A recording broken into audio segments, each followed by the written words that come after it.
Shalom, bom dia, prazer ter você aqui. Hoje continuaremos nossa leitura em Colossenses e hoje iremos ao versículo 18 do capítulo 1.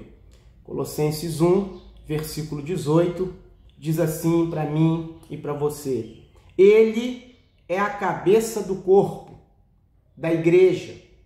Ele é o princípio, o primogênito de entre os mortos, para em todas as coisas ter a primazia. Ele, aqui nós já sabemos, está falando de Cristo. E se você é igreja de Cristo, você deve glorificar e agradecer por saber que a cabeça da igreja é Cristo. Quem pensa os dias, os atos, os fatos, tudo o que acontece na igreja de Cristo é o próprio Cristo. Nós somos apenas servos, com mãos no arado, arando a terra que Ele nos deu para ser arada, semeando sementes que Ele colocou em nossas mãos, ensinando o evangelho que Ele tem plantado dentro de nós. Mas quem controla tudo é Ele. E nós nos submetemos cada vez mais com consciência aguçada, com um cognitivo devidamente alimentado por uma teologia sadia, saudável, coerente, bíblica, cristocêntrica, que nos leva a entender que todo o controle da igreja de Deus está em Cristo. O mesmo Cristo que controla e sustenta todas as coisas, até mesmo as galáxias, Ele é o cabeça da igreja. E isso é maravilhoso. É maravilhoso porque quando Cristo está governando as galáxias, os planetas, sistemas solares, quando Cristo está governando grandes coisas, grandes acontecimentos, Ele é um soberano que está ali governando e regendo a história.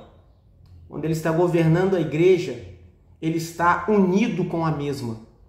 Por isso, nós somos chamados corpo de Cristo. Corpo este que reconhece Cristo como cabeça, o cérebro, o ser pensante, aquele que rege, dirige. Cristo tem uma conexão com a igreja que não tem com nenhuma galáxia, com nenhuma lua, com nenhum sol, com nenhum sistema, com nenhum principado ou domínio ou poder. Apenas com a igreja existe a conexão física e espiritual. Apenas a igreja, neste vasto mundo, em constante descoberta, apenas a igreja é chamada corpo de Cristo. Você é a igreja de Deus, você é o corpo de Cristo. Não existe subcabeça. Não tem cabeça de Cristo aqui embaixo.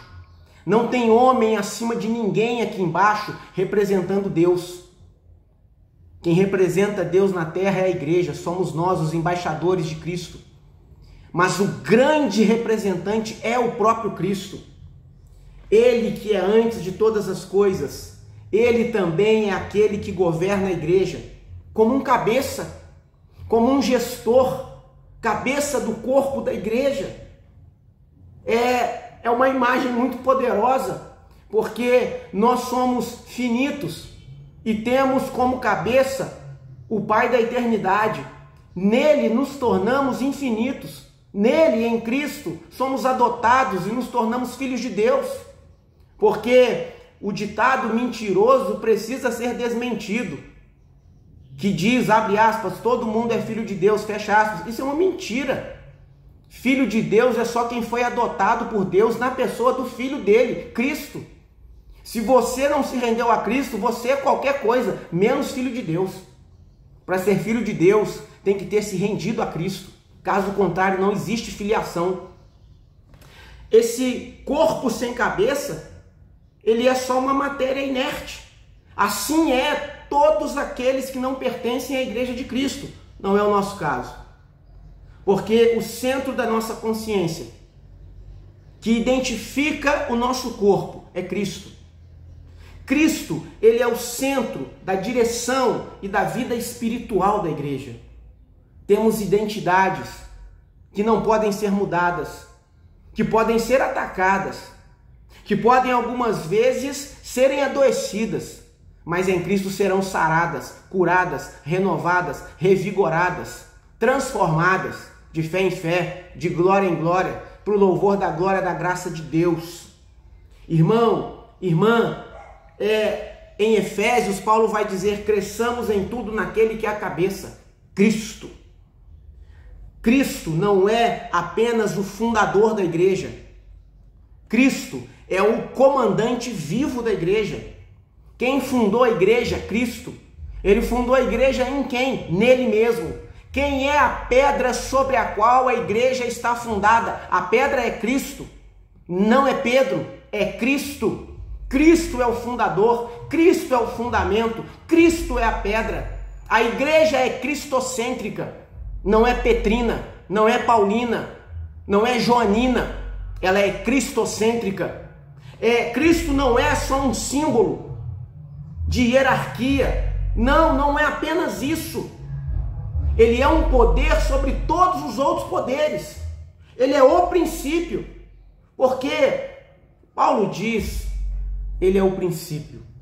E essa palavra fala de origem, fala de fonte, essa palavra fala de causa, essa palavra fala de autoridade suprema.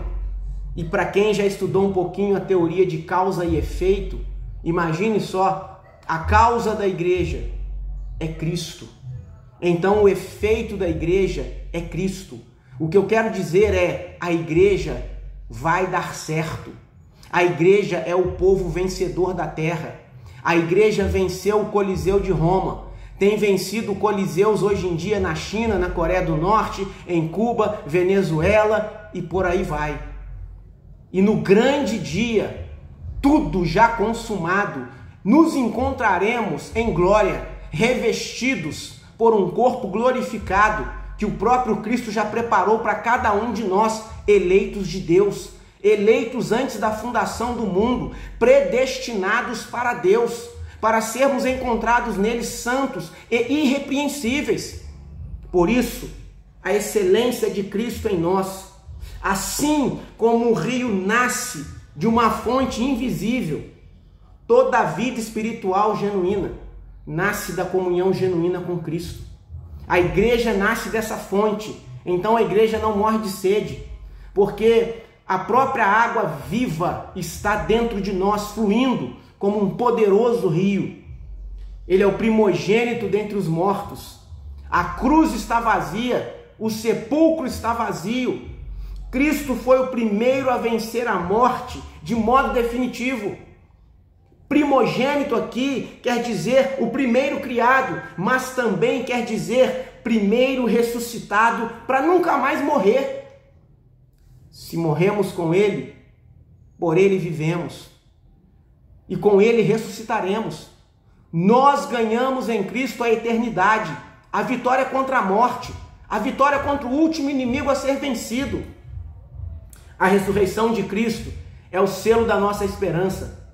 Selo, diga-se de passagem, que nenhuma seita tem. Só nós cristãos temos esta esperança.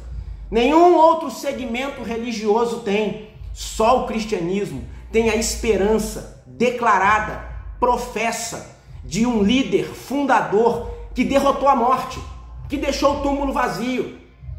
E isso nos lembra que a cabeça venceu. E se a cabeça venceu, o corpo é vitorioso.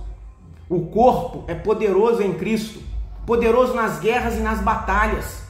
Porque Paulo vai dizer tudo isso para ter primazia em todas as coisas. O plano de Deus é que Cristo tenha primazia, o primeiro lugar em tudo. E o plano de Deus tem dado certo até aqui.